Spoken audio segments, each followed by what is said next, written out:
Você sabia que o Fluminense lutou contra o nazismo, ajudando o Brasil durante a Segunda Guerra Mundial? Bem, o meu nome é Julia Cunha e é essa história que eu vou te contar hoje na inauguração do quadro Nós Somos a História. Para nós começarmos essa história, nós vamos precisar voltar um pouco no tempo, no ano de 1942. Naquele momento, a Segunda Guerra Mundial já havia começado e aqui no Brasil nós vivíamos o regime ditatorial, também conhecido como Estado Novo, onde Getúlio Vargas era o presidente. Enquanto presidente, então, Getúlio assina a Carta do Atlântico, que previa apoio a qualquer nação da América que fosse atacada.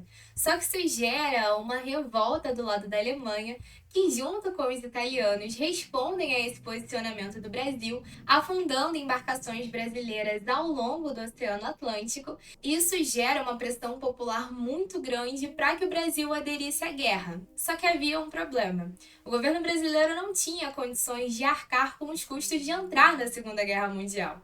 E é aí que o Fluminense entra. Porque para conseguir arcar com esses custos, o governo lança a Campanha Nacional de Aviação, que tinha como um dos seus objetivos arrecadar doações que ajudassem o governo na compra e construção de aviões. E entre as empresas e instituições financeiras que aderiram a essa campanha estava lá um clube de futebol, o Fluminense Futebol Clube. Naquele momento, quem estava à frente do clube era o Marcos Carneiro de Mendonça, que além de presidente, era historiador, e quando fica sabendo da campanha promovida pelo governo, decide mandar uma carta para que os sócios do Fluminense arrecadassem fundos para a compra de um monomotor que seria doado para a Força Expedicionária Brasileira.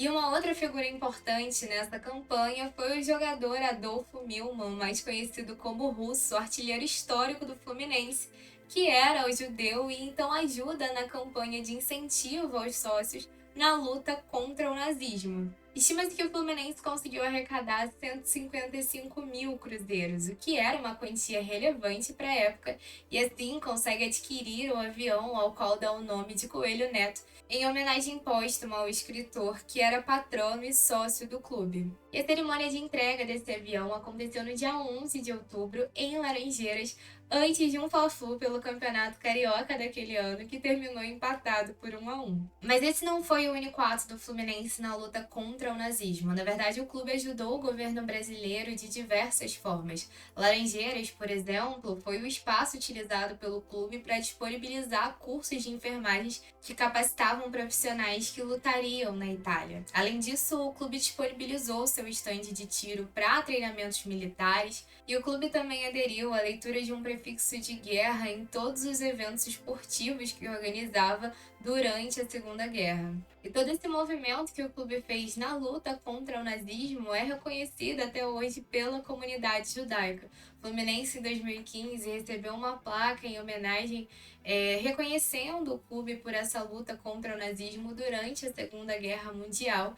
E até hoje o clube segue com ações que têm o intuito de lembrar desse momento sombrio da história mundial, justamente para que ele não aconteça novamente, para que isso não se repita. No dia 9 de novembro de 2022, por exemplo, o Fluminense entrou em campo contra o Goiás pelo Campeonato Brasileiro, tendo uma estrela de Davi estampada no uniforme, justamente nessa campanha de lembrar do que aconteceu, para que isso não se repita em novas gerações. E essa data, 9 de novembro, foi escolhida porque ela marca um evento violentíssimo que aconteceu em 1938 na Alemanha, Austrália e Tchecoslováquia. Esse acontecimento ficou conhecido como Noite dos Cristais, onde milhares de judeus foram enviados para campos de concentração, assassinados, tiveram suas sinagogas queimadas pela Europa. E normalmente, no dia 27 de janeiro, que é o Dia Internacional em Memória das Vítimas do Holocausto, o Fluminense sempre compartilha uma imagem com essa mensagem, né, de lembrar do que aconteceu para não repetir essa história. E bem, essa foi a história de como o Fluminense lutou contra o nazismo, ajudando assim o Brasil durante a Segunda Guerra Mundial. Esse vídeo foi inspirado e baseado na reportagem realizada pelo Marcelo Neves no GE. E bem, ainda que esse conteúdo envolva uma parte muito sombria da história mundial, eu espero que vocês tenham gostado de saber um pouco mais da história do clube, como ele foi importante, né? Teve a sua importância dentro dessa luta. E bem, ao longo de todo o vídeo eu tentei amenizar um pouco o conteúdo com as minhas expressões e o tom da minha voz, porque apesar da gente se orgulhar da atitude do Fluminense, a história em si é muito pesada. E eu acho que contando de alguma outra maneira seria muito difícil para quem estivesse assistindo conseguir acompanhar. Mas então esse foi o primeiro vídeo do quadro Nós Somos a História. Eu vou te pedir para deixar o seu like porque foi um vídeo que deu muito trabalho para a produção. E se você é novo por aqui, não esquece de se inscrever para poder participar da nossa comunidade e ficar por dentro dos próximos conteúdos. Um beijo no coração de vocês, saudações tricolores e até a próxima!